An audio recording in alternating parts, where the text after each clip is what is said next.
أعوذ بالله من الشيطان الرجيم. بسم الله الرحمن الرحيم. رب اشرح لي صدري ويسر لي أمري واحلل عقدة من لساني يفقهوا قولي.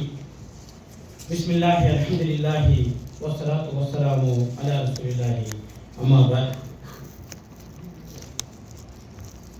இந்த ஒப்பற்ற உலகத்தை உருவாக்கி அதன் சாட்சி நபியாக்கி விடுதலை மலையாக்கி முழு உலகம் கனதாக்கி நல்லதொரு அரசாட்சியை நாளும் செய்து கொண்டிருக்கக்கூடிய எல்லாம் வல்ல ஏகவல்லவன் அல்லாஹ் ரப்பல் ஆலமீனை போற்றி புகழ்ந்து துதித்து அவனுடைய நல்ல ஒரு நோக்கத்திற்காக இந்த ஜும்மா தினத்திலே பலரும் தன்னுடைய நேரத்தை பொழுதுகளை இன்புற்று கழித்துக் கொண்டிருக்கக்கூடிய நேரத்திலே அல்லாஹ்வுடைய அருளை பெற வேண்டும், இந்த சமுதாயம் வளம் பெற வேண்டும், நமது ஊர் இளைஞர்கள் எதிர்கால தலைமுறையினர் பல்வேறுபட்ட முன்னேற்றங்களை பெற வேண்டும் என்ற உயர்ந்த நோக்கோடு இந்த இடத்திலே குழுமியிருக்கக்கூடிய நம் அனைவரின் மீதும் ஏகவல்ல இறைவனுடைய சாந்தியும் சமாதானமும் பேரருளும் பொழியப்பட பிரார்த்தித்து அல்லாஹ் ரப்பல் ஆலமீன் தன்னுடைய அருமறையாம் திருமறையில் இந்த உலகத்தில் வேதங்கள் கொடுக்கப்பட்டவர்கள் அல்லது நாங்கள் வேதக்காரர்கள் அல்லது 4 வேதத்திற்கு சொந்தக்காரர்கள் என்று சொன்ன அத்தனை பேர்களும் வேதம் எங்களுக்காக கொடுக்கப்பட்டது, இந்த வேதத்தை நீங்களாக வேறு யார் ஓதினாலும் அவர்களின் காதுகளிலே ஈயத்தை காட்சி ஊத்த வேண்டும் என்றெல்லாம் சொல்லிய மதங்களுக்கு மார்க்கங்களுக்கு மத்தியில் இக்ர பிஸ்மி ரப்பிக்கல் லதீ ஹலக்கல் இன்சான மின் அலக் இக்ர ரப்புக்கல் அக்ரம் அல்லதி அல்லமல் பில் கலம் அல்லமல் இன்சான மானம் நேரம் என்று அல்லாஹ்வுடைய வேதத்தினுடைய தொடக்க வரியே இக்ர ஓதுவீராக, எல்லாவற்றையும் படைத்த உம்முடைய இறைவனின் திருநாமத்தால் கொண்டு ஓதுவீராக. அவன் அலக் என்ற நிலையிலிருந்து மனிதனை படைத்தான், ஓதுவீராக. உம் இறைவன் மாபெரும் கொடையாளி, அவனே எழுதுகோலை கொண்டு கற்றுக் கொடுத்தான் என்ற ஒரு உன்னத சொல்லோடு ஒரு இறைமனையை ஓதி இந்த சமுதாயத்தை தயார் செய்த அந்த ஒப்பற்ற சமூகத்திற்கு சொந்தக்கார இந்த அருமை சகோதரர்களே, தமிழிலே சொல்வார்கள், தேடி சோறு வீதம் நெல்லு பல சின்னஞ்சிறு கதைகள் பேசி மனம் வாடி துன்பம் உழன்று பிற வாடப்பட செயல்கள் செய்து நரை கூடி கிள பெருவம் எது குடுங்கூட்டில் கிரையினவின் மாயும் வேடிக்கை மனிதரை போல நாங்கள் வீழ்வோம் என்று நினைத்தாயோ என்று ஒரு புரட்சிகரமான ஒரு வார்த்தைகளை சொல்வார் ஒரு புரட்சி கவிஞர்.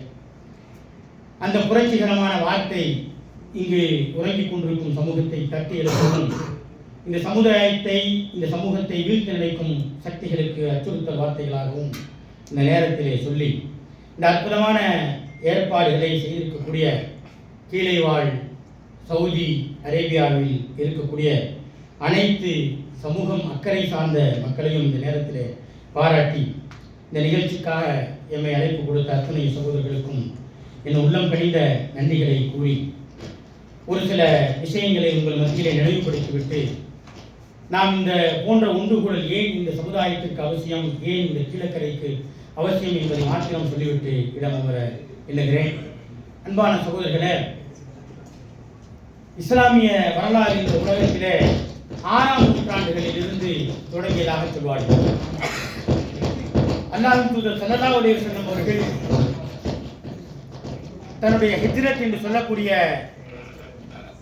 அந்த 622களிலே மக்காவிலிருந்து மதீனாவிற்கு சென்ற அந்த ஹிஜ்ரத் என்பது மிக புரட்சிகரமான ஒன்று. அந்த இருந்தால் நம்முடைய ஹிஜ்ரி தொடங்குகிறது. இஸ்லாம் பூத்து குலுங்க தொடங்கியதே 6ஆம் நூற்றாண்டிலிருந்து தான். அந்த 6ஆம் நூற்றாண்டுடைய பிற்பகுதியிலிருந்தே தமிழகத்திற்கும் அரபுலகத்திற்கும் ஏன் இஸ்லாத்திற்குமான ஒரு நெருங்கிய தொடர்புகளை வரலாற்று முழுவதும் பார்க்கிறோம். குறிப்பாக காயல்பட்டினம், கீழக்கரை போன்ற ஊர்களில் அந்த காலகட்டங்களிலேயே ஒரு பெரும் தொடர்பு ஏற்பட்டிருக்கிறது. அதே போன்று அன்பான சகோதரர்களை, புதுக்கோட்டை மாவட்டம் பொன்னமராவதி பக்கத்தில் 6ஆம் நூற்றாண்டில் அரபுக்களில் புழக்கத்தில் இருந்த அந்த காசுகள், பொற்காசுகள் எல்லாம் கிடைத்ததாக எல்லாம் வரலாறு சொல்கிறது. இப்படி நம்முடைய தமிழகத்திற்கும் அரபுலகத்திற்கும் இஸ்லாத்திற்கும் ஒரு 6ஆம் நூற்றாண்டுடைய பிற்பகுதியில் 7ஆம் நூற்றாண்டுடைய தொடக்கத்திலேயே ஒரு மிகப்பெரிய ஒரு பேரெழுச்சி, ஒரு பெரிய மாற்றம் ஏற்பட்டிருக்கிறது என்று சொன்னால் மிக இல்லை. அதற்கு வித்திட்ட ஊர்களிலே, கடற்கரை பகுதியிலே இருக்கக்கூடிய மிக முக்கியமான ஊர்களிலே தங்களுடைய ஊரும் மிக முக்கியமான ஒரு பங்களிப்பை செய்திருக்கிறது என்பதை வரலாற்று தரவுகளிலே பார்க்கிறோம். சமீபத்திலே கூட ஒரு வரலாற்று ஆய்வாளரை ஒரு விஷயமாக சந்தித்து பேசுகின்ற பொழுது, அவர் சீதக்காதி அவர்களுடைய மரபை சொல்லுகின்ற பொழுது, அவருடைய 4-5 தலைமுறைக்கு முன்பு அவர் பிரமுதத்திலிருந்து இஸ்லாத்தை தழுவியவர் என்றும் பாண்டிய வம்சாவளியினர் என்றெல்லாம் ஒரு வரலாற்று தரவுகள் இருக்கிறது. அதே போன்று இன்னும் ஒரு படி மேலே போய் அந்த வரலாற்று ஆய்வாளர் சொல்கின்ற பொழுது, பெருமானார் ஸல்லல்லாஹு அலைஹி வஸல்லம் அவர்கள் இருக்கின்ற பொழுது சேரமான் பெருமான் போய் ரசூலுல்லாஹை சந்தித்ததாகவும் இஸ்லாத்திற்கு மாறியதாகவும் ஒரு வரலாறுகளை நீங்கள் எல்லாம் படித்திருப்பீர்கள். அவர் அதற்கு நேர் முரண்பட்டு சேரமான் பெருமான் அந்த காலகட்டத்தில் அவர் போய் ரசூலுல்லாஹை சந்திக்கவில்லை. ரசூலுல்லாஹுக்கு பிறகு வேண்டால் அவர் மதீனாவுக்கு போயிருக்கலாம், போய்விட்ட பிறகு சலாலாவில் இறந்து போயிருக்கலாம். ஆனால் ரசூலுல்லாஹி ஸல்லல்லாஹு அலைஹி வஸல்லம் அவர்கள் இருந்த காலத்தில் சென்றவர்கள் ஒரு பாண்டிய மன்னனுடைய வம்சாவளியினர் என்று அவர் தன்னுடைய தரவுகள் மூலமாக நிறுவுகிறார். இருந்தாலும் நம்ம அவரிடம் ஒரு சர்ச்சையான கருத்துக்களை சொல்வதற்கு முன்பு தரவுகள் மிக முக்கியமானது என்பதை அவர் சொல்லிவிட்டு அவர் கீழக்கரை போன்ற ஊர்களிலே, பெரும்பகுதி ஊர்களில் இருக்கக்கூடிய கல்வெட்டுகள் ஒரு அதாவது கல்வெட்டு ஆய்வாளர்களால், அகழ்வாராய்ச்சி நிபுணர்களாலே கண்டுகொள்ளப்படுவதே இல்லை. அது தர்காக்களிலும் பள்ளிவாசல்களிலும் சில நேரங்களிலே குளத்தடிகளிலே துணி துவைப்பதற்கும் பயன்படுத்தப்பட்டு கொண்டிருக்கிறது.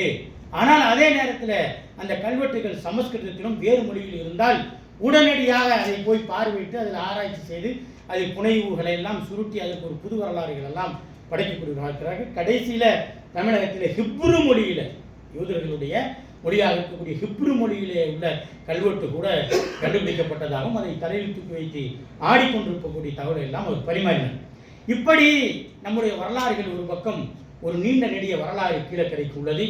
அந்த தமிழக முஸ்லிம்களுடைய வரலாறுகள் கீழக்கரை நீங்களாக ஒரு வரலாறை எழுத வேண்டும் என்று சொன்னால் அது முழுமைப்படுத்தப்படாத வரலாறாக தான் இருக்க முடியும். அந்த அளவிற்கு ஒரு ஆகப்பெரிய வரலாற்றுக்கு சொந்தக்கார சமூகம் நீங்கள். மார்கமிக் சொல்கின்ற பொழுது, எந்த சமுதாயம் வரலாறை படிக்கவில்லையோ அந்த சமுதாயம் வரலாறை படைக்க முடியாது என்று சொன்னார். அதே அம்பேத்கரும் வலியுறுத்தி சொன்னார். இதை ஒருபடி மேலே போய் வியட்நாமிலே ஏகாதிபத்தியத்தை புரட்டி போட்ட கோசிமின் சொல்கின்ற பொழுது, எந்த இனம் வரலாற்றை மறந்து கிடக்கிறதோ அந்த இனம் சுடுகாட்டில் இறந்து கிடக்கும் பிணம் என்று சொன்னார். அந்த அளவிற்கு வரலாறு முக்கியமானது. அந்த வரலாற்றுக்கு சொந்தக்காரர்கள் நீங்கள் என்பதை இந்த நேரத்தில் உங்களுடைய நினைவுகளிலே விட்டுச் சொல்கிறேன். அதே போன்று அன்பான சகோதரர்களே, தமிழகத்தினுடைய கல்வி வரலாறுல கீழக்கரையை நீக்கி ஒரு வரலாறுகளை எழுத முடியாது. இன்றைக்கு கீழக்கரையில் 8 ஜமாத் இருப்பதாகவும் அந்த 8 ஜமாத்திற்கும் ஒவ்வொரு ஜமாத்திற்கும் சொந்தமான பள்ளிக்கூடங்கள் இருப்பதாக, கீழக்கரையில் மட்டும்தான் அரசு பள்ளிக்கூடம் இல்லை, எல்லாமே அரசு உதவி பெறும் அல்லது எய்டட் ஸ்கூல் என்று சொல்லக்கூடிய அந்த பள்ளிக்கூடங்கள் இருப்பதாகவும், கல்லூரிகள் பெண்களுக்கென ஒரு தஸ்லீம் பீவி கூடிய ஒரு கல்லூரி, ஒரு முதலாக ஏரோநாட்டிக், ஏதோ உங்களுக்கு தேவையான ஒரு துறை என்பதாலோ என்னமோ தெரியவில்லை, முதலாவதாக தமிழகத்தில் ஏரோநாட்டிக் அறிமுகப்படுத்தப்பட்ட சதக் இன்ஜினியரிங் கல்லூரி, அதே போன்று ஆர்ட்ஸ் காலேஜ் என்று பல்வேறு கல்விக்கூடங்களில் நிறைந்திருக்கக்கூடிய ஒரு கல்வி பங்களிப்பு. அது சார்ந்து கீழக்கரைக்கு வெளியில் உங்களுடைய பங்களிப்பு புதுக்கல்லூரியாக இருக்கட்டும், ஜமான் முகமது கல்லூரியாக இருக்கட்டும், தமிழகத்திலே பரவி இருக்கக்கூடிய மிக முக்கிய கல்லூரிகள் எல்லாம், கல்வி நிறுவனங்களில் எல்லாம் கீழக்கரை மக்களுடைய பங்களிப்பு பிரதானமாக இருந்திருக்கிறது என்பதை நாம் வரலாறுகளிலே நெடிய படிக்கிறோம். அதே போன்று கடைசியிலே கீழக்கரையில் இருக்கக்கூடிய பி.எஸ். அப்துல் ரஹ்மான் அத்தா போன்றவர்கள் அவர்கள் முஸ்லீம்களுக்கு மட்டும்தான் செய்தார்களா என்று ஒரு ஆய்வை பார்க்கின்ற பொழுது, மேலப்பாளையத்தில் ஒரு ஆதி திராவிடர் நடத்தக்கூடிய ஒரு பள்ளிக்கூடம் கட்டுவதற்கான ஒரு உதவியை கேட்கின்ற பொழுது ஒரு 20-25 ஆண்டுகளுக்கு முன்பு, 30-35 ஆண்டுகள் இருக்கும். அந்த ஆண்டுகளுக்கு முன்பே சற்றேறக்குறைய 1.5 லட்சம் ரூபாயை கொடுத்து தனியாக 3 வகுப்பறையை கட்டி கொடுத்த ஒரு பெருமை, அந்த பெருமைக்குரிய நபர்களை கொண்ட ஊர் தங்களுடைய ஊர் என்பதை இந்த நேரத்தில் நான் மிக்க மகிழ்ச்சியோடு தெரிவித்துக் கொள்கிறேன். அதே போன்று கீழக்கரை கொண்டு ஒரு தனி சாம்ராஜ்யம் என்று கூட சொல்லக்கூடிய அளவிற்கு நீங்கள் தொழில்துறையில் மிகச்சிருக்கக்கூடிய ஒரு சமூகமாக இன்றைக்கு இருக்கிறீங்க. தமிழகத்தினுடைய பல ஊடகங்கள் இன்றைக்கு உங்கள் குறித்து ஒரு நல்ல மகிழ்ச்சியான ஆய்வையும், சங்கிகளுடைய பின்புலம் இருக்கக்கூடிய ஊடகங்கள் உங்கள் குறித்த ஒரு பயமான ஒரு பரப்புரையும் செய்யக்கூடியதை பார்க்கிறோம். தொழில் சாம்ராஜ்யத்தில் அல்லாஹ்வுடைய அருளை கொண்டு கட்டி ஆளக்கூடிய ஒரு சமூகமாக கீழக்கரை சமுதாயம் மக்கள் இருந்து கொண்டிருக்கிறீர்கள். அதே போன்று அரசியல் தளத்திலும் எடுத்துக்கொண்டவர்கள் என்று சொன்னால் கீழக்கரைக்கு என்று ஒரு தனி பங்களிப்பு இருக்கிறது. அன்றைக்கு முதலமைச்சராக இருந்த நம்முடைய நம்முடைய முன்னாள் முதல்வர் ராமச்சந்திரன் எம்ஜிஆர் அவர்களுடைய நெருங்கிய கூட்டாளிகளாக கீழக்கரையை சேர்ந்த அப்துல் ரஹ்மான் ஆச்சாரியர்களெல்லாம் இருந்த வரலாறுகளை எல்லாம் நாம் பார்க்கிறோம். எப்படி அரசியலிலும் கீழக்கரைக்கு ஒரு அழுத்தமான பங்களிப்பு இருக்கிறது. அதே போன்று சமுதாய அமைப்புகளில் தொண்டியப்பா காக்கா போன்ற மறைந்த நம்முடைய பாக்கர் காக்கா போன்ற பலர் சமுதாய இது ஹார்ட் பாலிட்டிக்ஸ்ன்னு சொல்லுவாங்க. ஏதோ ஒரு சிவப்பு கம்பளத்தில் விரித்து இங்கே வாங்க அமைப்பு கட்டுங்க அப்படிங்கிற காலகட்டம் இல்லை. இவங்கெல்லாம் பணியாற்றிய காலகட்டம் நெருப்பாற்றில் நீந்துவது என்று சொல்வார்களே, அது போன்ற ஒரு ஆபத்தான காலகட்டங்களில் அமைப்பில் இருந்து நெருக்கடிகளை சந்தித்து அமைப்பை கட்டக்கூடிய அந்த அமைப்பினுடைய வரலாறுகளும் நம்முடைய கீழக்கரைக்கு நிறைந்திருக்கிறது. காரணம் இதெல்லாம் என்னவென்று சொன்னால், நீங்கள் ஒரு பெரிய வரலாற்று பின்புலம் உள்ள அரசியல் ரீதியாக சமுதாய அமைப்பு ரீதியாக பல தலைவர்களை கொடுத்தவர்கள், தொழில் சாம்ராஜ்யங்களில் தமிழகத்தில் கொடிகட்டி பறக்கக்கூடிய ஒரு சமூகத்தை சேர்ந்தவர்கள். அதே போன்று இஸ்லாமிய வரலாற்றில் 6ஆம் நூற்றாண்டிலிருந்து உங்களுக்கு நெருங்கிய தொடர்பு இருக்கிறது. அதே போன்று கல்வி பணிகளை சொந்த ஊரிலும் சரி தமிழகத்திலும் சரி பரவி கல்வி பணி செய்யக்கூடிய ஒரு ஊரை சார்ந்தவர்களாக நீங்கள் இருக்கிறீர்கள். இன்றைக்கு இப்படியெல்லாம் இருந்தாலும் கூட நானும் கூட இந்த உரைக்காக என்னை அழைக்கும் பொழுது என்ன நம்மை ஒரு கொல்லன்பட்டறையில் போய் ஊக்குவிக்கிற கதையாக நம்மை அழைத்திருக்கிறார்களே, அங்கு ஆல்ரெடி ஒரு பெரிய தமிழ் ஒரு கல்வி முன்னேற்றம் இருக்கிறது, அந்த ஊரை நம்மை அழைத்து பேச சொல்கிறார்களே என்று சொல்கின்ற பொழுது அப்பொழுதுதான் நான் புரிந்து கொண்டேன். நீங்கள் பார்த்திருப்பீர்கள், அடிக்கடி ஒரு மோட்டிவேஷன் ஸ்பீக்கர்லாம் கேட்டவர்களுக்கு தெரியும், வெற்றி பெறும் வரை ஓடிக்கொண்டிருக்க வேண்டும், வெற்றி பெற்ற பிறகு தொடர்ந்து இன்னும் வேகமாக ஓடிக்கொண்டிருக்க வேண்டும். எனவே அந்த ஓட்டத்தை தயார்படுத்துவதற்காக நம்மை அழைக்கிறார்கள் என்று நான் புரிந்து கொண்டேன், உள்வாங்கிக் கொண்டேன். அதற்காக தான் உங்கள் முன்னிலே நான் இருக்கிறேன். எனவே அன்பான சகோதரர்களே, இன்றைக்கு சமுதாயத்தினுடைய மிக முக்கியமான தேவையாக இருப்பது கல்வி. அதுவும் என்ன கல்வி? இன்றைக்கு எல்லாம் அல்லாஹ்வுடைய அருளை கொண்டு ஒரு 95க்கு முற்பட்ட காலகட்டங்களில் இந்திய துணைக்கண்டத்தில் குறிப்பாக தமிழகத்தில் கல்வி மிகவும் பின்தங்கிய நிலையில் இருந்தது. பாஸ்போர்ட் தான் எடுப்பதற்கு ஆகப்பெரிய தகுதியாக கடிதம் எழுதுவது தான் அதிகப்பெரிய உயர் படிப்பாக பார்க்கப்பட்ட காலம். அதைத் தொடர்ந்து 95, 80 நம்முடைய இந்திய சுதந்திரம் பெற்ற பிறகு முஸ்லீம் லீக் பாகிஸ்தானில் ஒரு லீக் ஆகிறது, இந்தியாவில் ஒரு லீக் பிரிக்கப்படுகிறது. அந்த லீக் யூனியன் முஸ்லீம் லீக்காக மாறுகிறது. அந்த நேரத்தில் போய் கூட இன்றைக்கு சமுதாய அமைப்பு தேவையில்லை என்று சொல்பவர்களும் அரசியல் தேவையில்லை என்று சொல்பவர்களுக்கும் ஒரு பெரிய முக்கியமான ஒரு விஷயத்தை அன்னைக்கு கண்ணியத்துக்குரிய காகிதம் இழைத்தவர்கள் சொல்லி சென்றார்கள். என்ன வந்து சொன்னால், பாகிஸ்தான் பிரிஞ்சு போது முஸ்லீம் லீக் அங்கே போயிடுச்சு, இங்கே ஒரு முஸ்லீம் லீக் இருக்குது, இங்கே உள்ள முஸ்லீம்களுக்கு நாங்கள் தான் தலைமைன்னு சொல்லி நம்ம கண்ணியத்துக்குரிய காகிதம் இழைத்தவங்க சொல்கிறாங்க. அந்த நேரத்தில் போய் அவரிடம் ஒரு ஆலோசனை சொல்லப்படுகிறது. இங்கே பாருங்கள், பாகிஸ்தானை பிரிச்சுட்டு போயிட்டாங்க, அங்கே முஸ்லீம்கள் நம்ம முஸ்லீம் லீக் பாகிஸ்தான் முஸ்லீம் லீக் மாதிரி இருக்குது, அதே மாதிரி கொடியும் கூட பச்சையாக இருக்குது, நம்ம மாற்றிக்கலாம் அப்படின்னு சொல்லும்போது, நீ வேணா உன்னுடைய பேர் அப்துல் காதருக்கு பதிலாக ராமசாமின்னு மாற்றிக்கிறியா அப்படின்னு கேட்டாங்க. அதுக்கடுத்து முக்கியமாக சொல்லியிருக்காங்க, அன்றைக்கு முஸ்லீம் லீக் இருந்தவங்களாம் பெரிய பெரிய பணக்காரர்கள் இருந்திருக்காங்க, இதனால எங்களுக்கு தொழில் ரீதியில் பெரிய பாதிப்பு இருக்குது அப்படின்னு சொல்லும்போது அவர் சொல்லியிருக்காரு, கண்ணியத்துக்குரிய காகிதம் இழைத்தவர்கள் சொன்ன செய்தி, உங்களுக்கு யாருக்கெல்லாம் உங்களுடைய தொழில் உங்களுடைய எதிர்காலம் பாதிக்கிறது என்று நீங்கள் கருதுகிறீர்களோ நீங்கள் அத்தனை பேர்களும் போய்கொள்ளுங்கள், தனி இஸ்மாயிலாக கூட நான் இந்த கட்சியை நடத்தி விடுவேன். காரணம், நான் இதற்கு முன்பு காங்கிரஸில் இருந்திருக்கிறேன், பல்வேறுபட்ட விஷயங்களை நான் அனுபவித்திருக்கிறேன். எனவே பொது அரசியலுக்கு நீங்கள் போனீர்கள் என்று சொன்னால் நீங்கள் கடலிலே கரைத்த சர்க்கரையை போல ஜீனியை போல கறந்து விடுவீர்கள் என்று சொன்னார். சொன்னது மாத்திரமல்ல, அன்பான சகோதரர்கள், இந்த சமுதாயத்திற்கு என்ன தேவையோ அதை பரப்புவதற்காக நாடு நாடாக இன்றைக்கு ஒரு நாள் ஒரு மணி நேரம் நம்ம உட்கார முடியல, ஒரு அரை மணி நேரம் இங்கே இருக்கக்கூடிய சமுதாய மக்களால் சேவை செய்ய முடியல.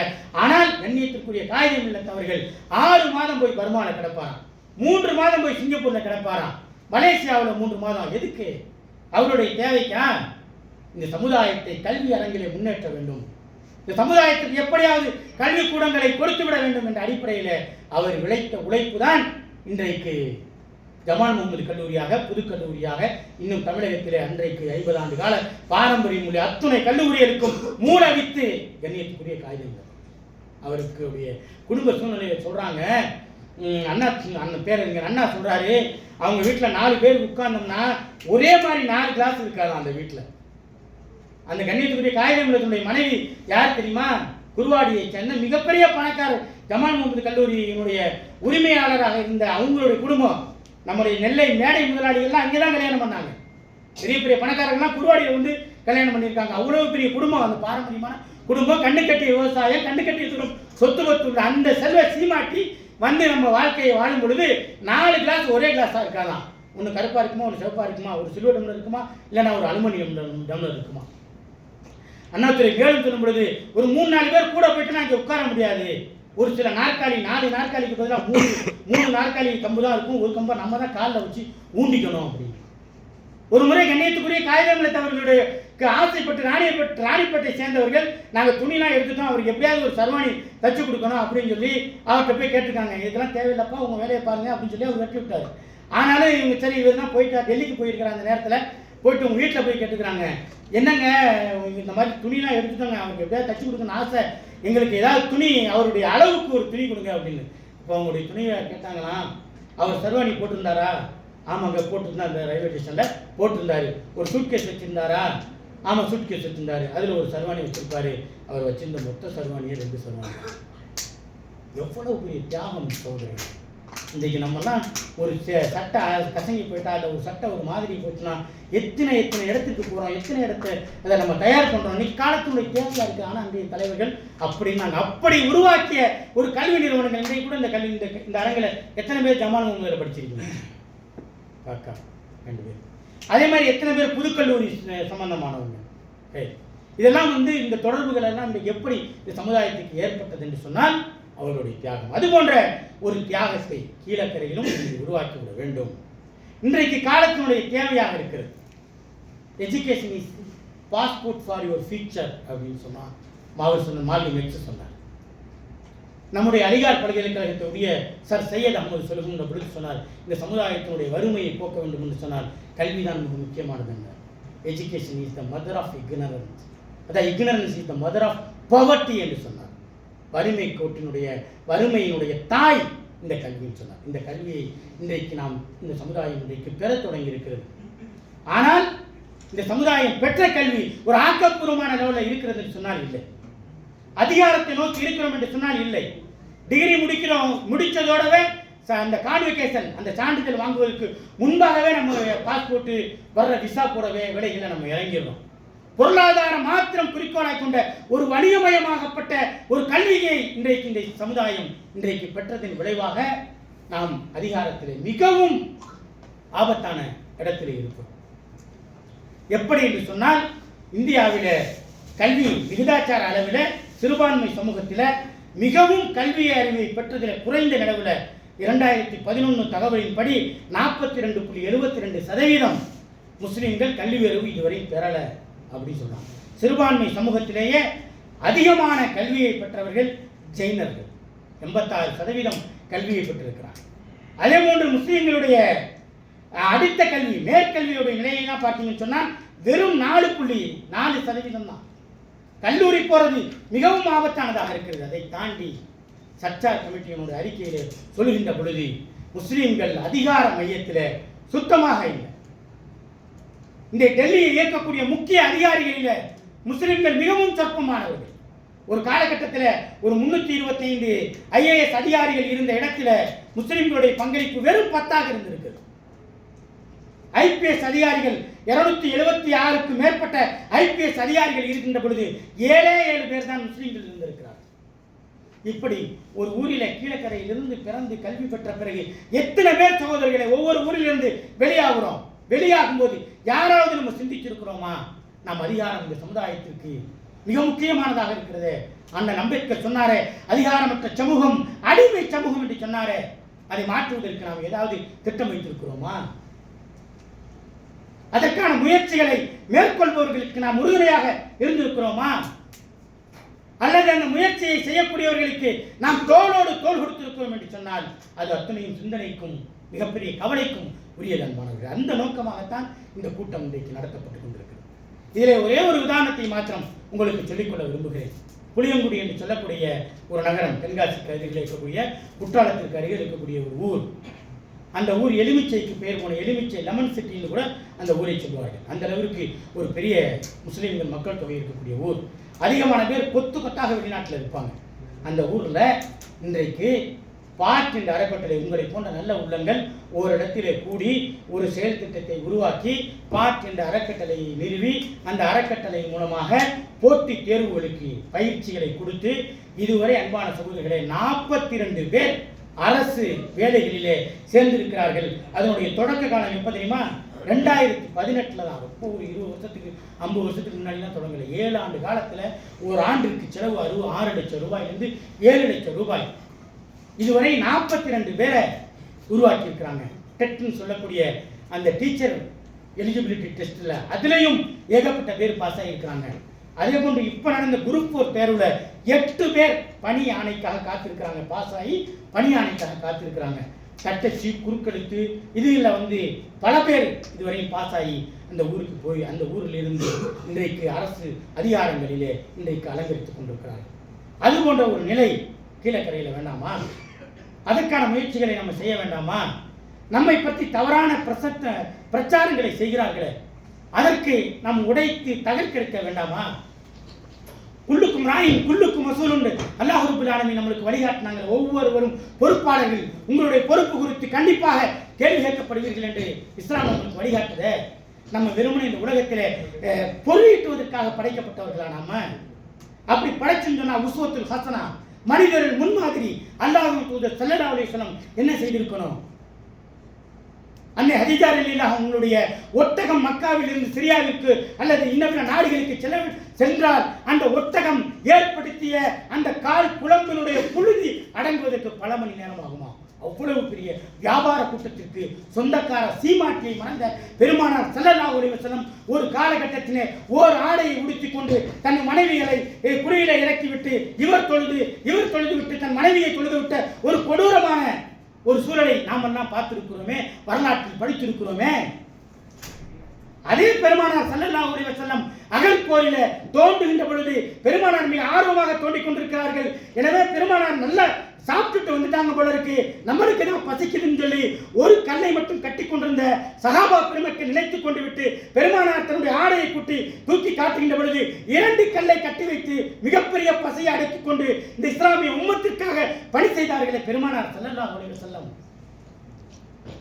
ஒரு நாள் உணவு இல்லாம வீட்டில் விட்டு அல்லாஹ் தூதர் ஸல்லல்லாஹு அலைஹி வஸல்லம் முதல் கலீஃபா, 2ஆம் கலீஃபா எல்லாரும் வீட்டை விட்டு அந்த பசியினுடைய கொடூரத்தில் வெளியே வந்தாங்களே. இவ்வளவு பெரிய கொடூரத்தை சமாளித்த எதிர்கொண்ட பெருமானார் ஸல்லல்லாஹு அலைஹி வஸல்லம் மிகப்பெரிய ஒரு வியாபார கூட்டத்தினுடைய தலைவியை மனைவியாக பெற்றார்களே.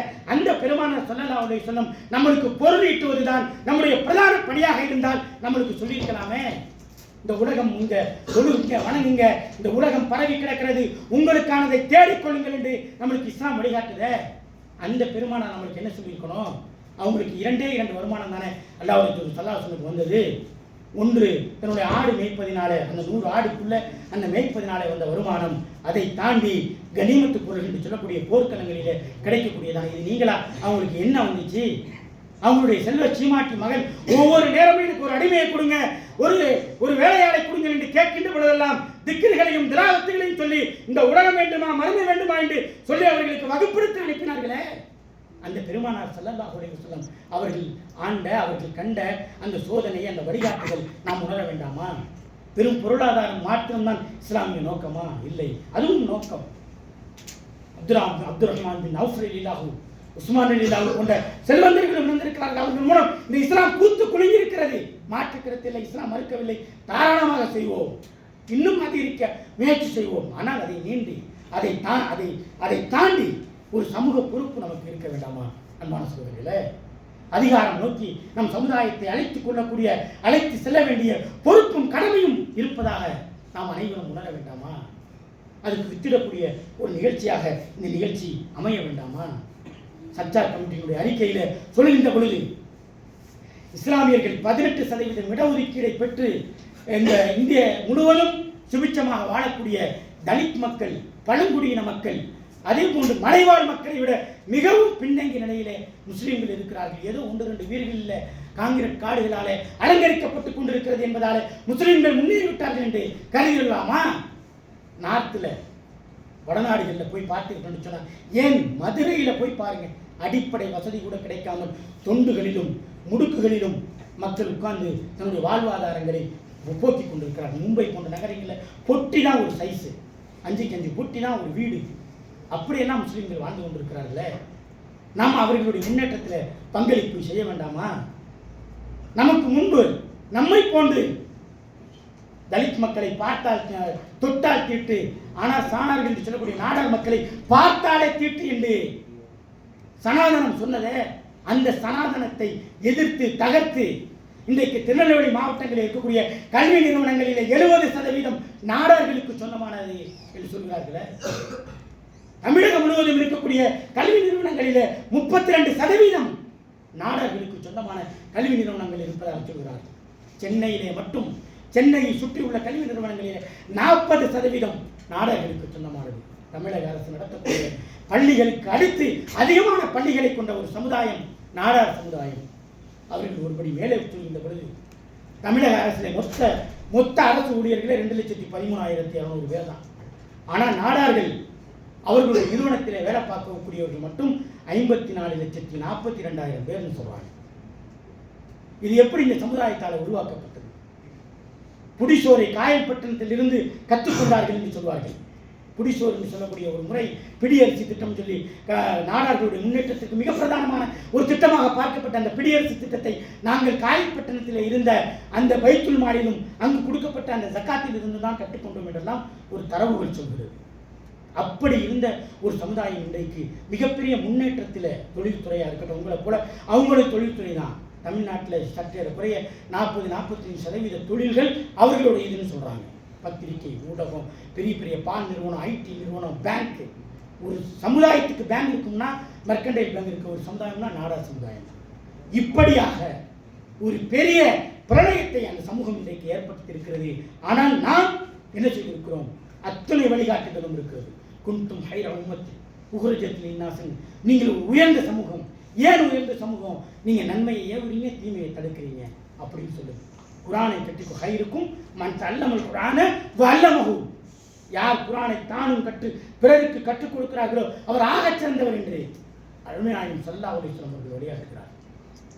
கல்வி தொடர்பாக ஒன்று கற்றுக்கொள்பவனாக இரு, அல்லது கற்றுக் கொடுப்பவனாக இரு, இல்லது இருவருக்கும் உதவி செய்வனாக இரு என்று இஸ்லாம் மிக தெள்ள தெளிவாக நமக்கு வழிகாட்டுகிறது. இவ்வாறு வழிகாட்டுதல்கள் நாம் செய்தாலும் கூட நாம் மிகவும் பின்னடைவான நிலையிலே நாம் இன்றைக்கு இருந்து கொண்டிருக்கிறோம். அந்த பின்னடைவை மாற்ற வேண்டும் என்று சொன்னால் நம்முடைய மாற்றம் ஒவ்வொரு கரங்களிலே வர வேண்டும். இங்கே பெண்களும் இருப்பதாக நிகழ்ச்சி ஏற்பாட்டாளர்கள் சொன்னார்கள். அதே போன்று அவர்களுக்கும் இந்த செய்தியை சொல்லக்கூடிய ஒரு வாய்ப்பை பெற்றிருக்கிறேன் என்று கருதுகிறேன். அன்பான சகோதரிகளே, அல்லாஹ்வின் தூதர் ஸல்லல்லாஹு அலைஹி வஸல்லம் இந்த மார்க்கத்தை பூவுலகம் இன்றைக்கு பரவி செய்து உலக துணைக்கண்டத்திலே 4 மனிதர் இருக்கிறார் என்று சொன்னால் அதிலே ஒருவன் முஸ்லிம் என்ற ஒரு நிலையை இன்றைக்கு ஏற்படுத்தியது. இன்றைக்கு ஐரோப்பா உலகம் அத்துணையும் பயந்து சாகுறான். முஸ்லீம்கள் லண்டன்ல மக்கள் தொகை பெருகிக்கிட்டே இருக்கிறாங்க, போலாந்தில் பெருகிட்டு இருக்கிறாங்க, ஐரோப்பா நாடு முழுவதும் பெருகிட்டு இருக்கிறாங்க. இன்னொரு காலம் ஐரோப்பா உலகம் முழுவதும் அரபுலகமாக மாறிவிடுமோ என்று கவலைப்படக்கூடிய அந்த மார்க்கத்தை நிர்மாணிப்பதற்கு பெருமானார் ஸல்லல்லாஹு அலைஹி வஸல்லத்துடைய உற்ற தோழியாக இருந்தவர்கள் அன்னை ஹதீஜா ரலியல்லாஹு அன்ஹா. அவர்கள் பெருமானார் வந்து ஹீரா குகையில் இருந்து அவர்கள் தடுமாறி வருகின்ற பொழுது போர்த்தி ஆற்றுப்படுத்தி வரக்காவின் நௌபலிடம் அழைத்து சென்று இவர் என்ன கொண்டு வந்திருக்கிறார் என்ற உண்மையை அறிந்து அவருக்கு உறுதுணையாக இருந்ததன் விளைவுதான் இன்றைக்கு இஸ்லாம் இந்த அளவுக்கு பூத்து கொண்டிருக்கு. ஆகப்பெரிய காரணம். எனவே இந்த உலகத்திலே இஸ்லாம் நிலைபெறச் செய்வதிலே இஸ்லாமிய பெண்களுக்கு அன்னை ஹதீஜா ரலியல்லாஹு அவர்களுக்கு முக்கிய பங்கு இருக்கிறது. மிக முக்கியமான ஹதீஸ்கள் வெளிவருவதற்கு காரணமாக அன்னை ஆயிஷா ரலியல்லாஹு அவர்கள் இருந்திருக்கிறார்கள். அப்படி பெண்களுடைய பங்களிப்பு இருந்திருக்கிறது. இந்த உலகத்தினுடைய முதல் பல்கலைக்கழகம் மொராக்காவிலே கட்டப்பட்ட பல்கலைக்கழகம் தான் உலகத்தினுடைய முதல் பல்கலைக்கழகம். அந்த பல்கலைக்கழகத்தை கற்றுக் கொடுத்த ஒரு சகோதரியின் பெயர் ஃபாத்திமா சிரி என்று சொல்லக்கூடிய ஒரு சகோதரி. இந்தியாவிலே பெண் கல்வி அவ்வளவு புறக்கணிக்கப்பட்டது. அந்த இந்தியாவுடைய அந்த பெண் கல்வியை வித்திட்ட அந்த ஜோதிபாய் பூலே, சாவித்திரிபாய் பூலேவுக்கு நண்பனாக தோழியாக அவரை வீட்டை விட்டு விரட்டிய பிறகு அவருக்கு உறுதுணையாக இருந்தவர் ஃபாத்திமா ஷேக் என்று சொல்லக்கூடிய அந்த சகோதரி. எனவே பெண்களும் இந்த சமுதாய மாற்றத்தில் அளப்பரிய பங்களிப்பை செய்யலாம். அல்லது குறைந்தபட்சம் இந்த பணிகளிலே ஈடுபடக்கூடிய உங்களுடைய கணவன்மாருக்கு, சகோதரர்களுக்கு நீங்கள் உற்சாகமாக ஊட்டி ஊக்கப்படுத்தி தோளோடு தோள் கொடுத்து நிற்பதே உங்களுக்கு மிகப்பெரிய ஒரு பணியாக இருக்க முடியும். எனவே அன்பான சகோதரர்களே, இன்றைக்கு இங்கே குழுமிருக்கக்கூடிய மாற்றம், நான் அடிக்கடி அன்றைக்கு கூட சந்திக்கும் பொழுது சொன்னேன், கீழக்கரை என்று கீழக்கரையோடு நீங்கள் இருந்து விடாதீர்கள். உங்களை நம்பிதான் ஒட்டுமொத்த தமிழக முஸ்லிம்களும் இருந்து கொண்டிருக்கிறார்கள், இதற்கு முன்பு இருந்திருக்கிறார்கள். எனவே அங்கே கீழக்கரையிலே உருவாகக்கூடிய அந்த பயிற்சி மையம் தமிழகத்தில் இருக்கக்கூடிய அனைத்து ஊர்களுக்கும் பயிற்சி கொடுக்கக்கூடிய ஒரு மையமாக திகழ வேண்டும். அதற்கு வித்திடக்கூடிய ஒரு சந்திப்பாக இச்சந்திப்பு திகழ வேண்டும் என்று இந்த நேரத்தில் உங்களிடம் கேட்டுக்கொண்டு, அன்பான சகோதரர்களே, இங்கே பணிகளிலே யாரெல்லாம் ஈடுபடவில்லையோ உங்களை ஈடுபடுத்திக் கொள்ளுங்கள். யாரெல்லாம் பொருளாதாரம் கொடுக்க முடிகிறதோ பொருளாதாரம் கொடுங்கள். யாரெல்லாம் கோல்டுக்காரர்களாக இருக்கிறீர்களோ நீங்கள் உங்களுடைய சக்தியை இந்த சமுதாயத்திற்கு கொடுங்கள். யாரெல்லாம் அதை தாண்டி ஃப்ரீகாலர்ஸ் என்று சொல்லக்கூடிய தொழிலதிபர்களாக இருக்கிறீர்களோ இந்த சமுதாயத்தை ஒருங்கிணைத்து தொழில்துறையிலே வளப்படுத்துங்கள். இன்றைக்கு கீழக்கரை போன்ற ஊர்களிலே போதை வஸ்துக்கள் குடிகொண்டிருக்கிறது. நம் சமுதாயத்தை வீழ்த்த வேண்டும் என்று சொன்னால் அவர்களை மார்க்க ரீதியிலே நாம் குழப்பி பார்த்தோம், நடக்கவில்லை. ஒரு காலகட்டத்திலே கம்யூனிஸ்டுகள் இஸ்லாத்தை ஏற்றுக்கிறோம், இஸ்லாமியனுடைய கோட்பாடாக வைத்துக் கொள்கிறோம், ஆனால் அதில் சில சலுகைகளை கேட்டார்களாம். அதுபோன்று நம்மை அப்படியே முடக்க நினைத்தார்கள். இந்திய துணைக்கொண்டம் இன்றைக்கு பூத்து குலுங்கி கொண்டிருக்கிறது. உலகம் முழுவதும் இஸ்லாமிய மயமாகிக் கொண்டிருக்கிறது. எனவே அவருடைய இஸ்லாமிய போஃபியா என்று சொல்லக்கூடிய இஸ்லாமிய வெறுப்பு பிரச்சாரம் எந்த வகையிலும் பயன் தரவில்லை. எனவே முஸ்லிம் உம்மத்தை போதையின்பால் இன்றைக்கு ஈர்க்கிறார்கள். அதற்கு எதிராக நாம் களமாட வேண்டியிருக்கிறது. எஸ்ஐஆரை கொண்டு வந்து அதன் மூலமாக பின்வாசல் வழியாக என்ஆர்சி என்று சொல்லக்கூடிய அந்த பதிவை மேற்கொள்ள இன்றைக்கு துடித்திருக்கிறார்கள். அதையெல்லாம் நாம் எதிர்கொள்ள வேண்டும் என்று சொன்னார். அமித்ஷா முஸ்லிம்களுடைய மக்கள் தொகை பெருக்கத்தை பகிரங்கமாக அறிவிக்கிறார். இந்தியாவுடைய பிரதமர் 80க்கும் 20க்கும் இடையில் தான் சண்டை என்று தேர்தல் பிரச்சாரம் செய்கிறார். தமிழ்நாட்டு பீகாரிகளுக்கு எதிராக இருக்கிறது என்று பகிரங்கமாக அறிவிக்கிறார். எனவே முஸ்லிம்கள் இந்த நாட்டிலே அதிகாரத்திற்கு வந்தால் உங்களுடைய சொத்துக்களை புடுங்கி விடுவார்கள் என்று பகிரங்கமாக ஒரு ராமகோபாலனோ ஹெச் ராஜாவோ பேசவில்லை. இந்தியாவை ஆளக்கூடிய வர்க்கம், அமைச்சர்களும் பிரதமர்களும் உள்துறை அமைச்சர்களும் பாதுகாப்பு அமைச்சரும் பேசிக் கொண்டிருக்கிறார்கள். பகல்காம் தாக்குதல் நடைபெறுகிறது, இந்துக்களாக பார்த்து சுட்டார்கள் என்கிறார்கள். எனவே நமக்கு எதிரான மிகப்பெரிய விருப்பு பிரச்சாரம் நடைபெற்றுக் கொண்டிருக்கிறது. நம்முடைய சொத்துக்கள் 8000 வீடுகள் குஜராத்தில் ஒரு 50 வருஷத்துக்கு முன்னாடி பங்களாதேஷ்லேருந்து வந்தவங்கன்னு சொல்லி காரணம் காட்டி ஒரு நாள் இரவுல இடிச்சு விட்டான் சகோதரர்களை. 2.5 லட்சம் குடும்பம் நடுத்தருக்கு வந்துருச்சு. 8000 வீடுகள் நினைத்து பாருங்கள். அம்மாபண்ணத்தில் ஒரு வீடு இடித்ததோடு தமிழகமே சம்பிக்கக்கூடிய அளவிற்கு கருத்து புரட்சி ஏற்படுகிறது. மக்களுக்கு கவலை வருகிறது. 8000 வீட்டை அடிச்சுட்டான் புல்டோசர் அரசாங்கம் மூலமாக. அதையெல்லாம் யாரும் கேட்பதற்கு நாதி இல்லை. எனவே இவைகளெல்லாம் கேட்க வேண்டும் என்று சொன்னால், தட்டி கேட்க வேண்டும் என்று சொன்னால் அதிகாரம் என்பது ஆக முக்கியமான ஒன்று. எனவே அந்த அதிகாரத்தை பெற வேண்டும் என்று சொன்னால் நம்முடைய தலைமுறையை வெறும் வெளிநாட்டு முகத்தில் இல்லாமல் குறைந்தபட்சம் நம்முடைய குடும்பத்திலே 2 குழந்தை இருந்தால் ஒருத்தனுக்கு அரசு வேலை, ஒருத்தனுக்கு வெளிநாடு, ஒவ்வொரு குடும்பமாக நாம் முடிவு செய்து நம்முடைய பெண்களுக்கும் இன்றைக்கு ஒரு பெரிய மனித வளம் பாதுகாப்பான முறையில் அவர்களும் வேலை செய்யக்கூடிய, அவர்களும் அதிகாரத்துக்கு போகக்கூடிய ஒரு ஏற்பாடு செய்ய வேண்டிய ஒரு கடமையும் பொறுப்பும் இருக்கிறது. இமாம் கசாலி ரஹ்மத்துல்லாஹி அவங்க சொன்னது, action without knowledge foolishness, knowledge without action wastefulness. கல்வி இல்லாமல் செயல்படுவது முட்டாள்தனமானது. கல்வி பெற்றும் செயல்படாமல் இருப்பது இந்த சமூகத்திற்கு செய்யக்கூடிய ஆகப்பெரிய ஒரு துரோகமாக அல்லது பயனற்றதாக இருக்கும் என்று சொன்னார்கள். எனவே கல்வி பெற்றிருக்கக்கூடிய தாங்கள் அனைவரும் ஒவ்வொருவரும் சிந்திங்க. ஒவ்வொருத்தவங்களுக்கும் ஒரு பொட்டன்சியல் இருக்கும். Don't judge the book by its கவர்னு சொல்லுவாங்க. ஒவ்வொரு புத்தகத்தின் அட்டைப்படத்தை வைத்து புத்தகத்தை நீ நிர்ணயித்து விடாதே என்பார்கள். எனவே புத்தகத்தை வைத்து ஒவ்வொருத்தவங்களுக்குள்ளே ஒரு திறமை ஒளிந்திருக்கும். நீங்களாக சொல்லுங்கள் அல்லது எங்களுக்கு இந்த வாய்ப்பை தாருங்கள் என்று கேளுங்கள். இங்கு கொண்டிருக்கக்கூடிய மக்களும் உங்களுக்கு அமைப்பு கீழக்கரை கூட ஜமாத்தார்களும் கீழக்கரைக்கக்கூடிய வெளிநாட்டு உறவுகளும் இங்கு இருக்கக்கூடிய கீழக்கரையுடைய உள்ளூர் அமைப்புகளும் அதை செய்வதற்கு தயாராக இருக்கிறார்கள். எங்களை போன்ற சமுதாய அமைப்பை சேர்ந்தவர்களும் உங்களுக்கான களத்தை கொடுப்பதற்கு நாங்கள் தயாராக இருக்கிறோம். எனவே அன்பான சகோதரர்களே, நீங்கள் வேகமாக போக வேண்டும் என்றால் தனியாக போருங்கள், தூரமாக போக வேண்டும் என்றால் சேர்ந்து போங்கள் என்று ஒரு ஆப்பிரிக்கன் பழமொழி இருக்கிறது. If you want run fast run alone, if you want run for run together என்று சொல்வார்கள். நீங்கள் தூரமாக போக வேண்டும், நாம் தூரமாக போக வேண்டும். வாருங்கள், சேர்ந்து பயணிப்போம், அதிகாரம் நோக்கி இந்த சமுதாயத்தை அழைத்துச் செல்வோம். அதில் வித்திடக்கூடிய ஆகப்பெரிய கூட்டமாக இந்த கூட்டம் அமையட்டும் என்று இந்த நேரத்தில் கேட்டு இந்த நல்ல வாய்ப்புக்கு நன்றி கூறி இதுகால வரை என்னுடைய உரையை செய்மெடுத்த உங்கள் அனைவருக்கும் நன்றான நன்றிகளை கூறி என்னுடைய உரைக்கு தரையிடுகிறேன். வாஹத் அமானா அல்ஹம்துலில்லாஹி ரப்பில் ஆலமீன். அஸ்ஸலாமு அலைக்கும் வரஹ்மத்துல்லாஹி வபரகாத்துஹு.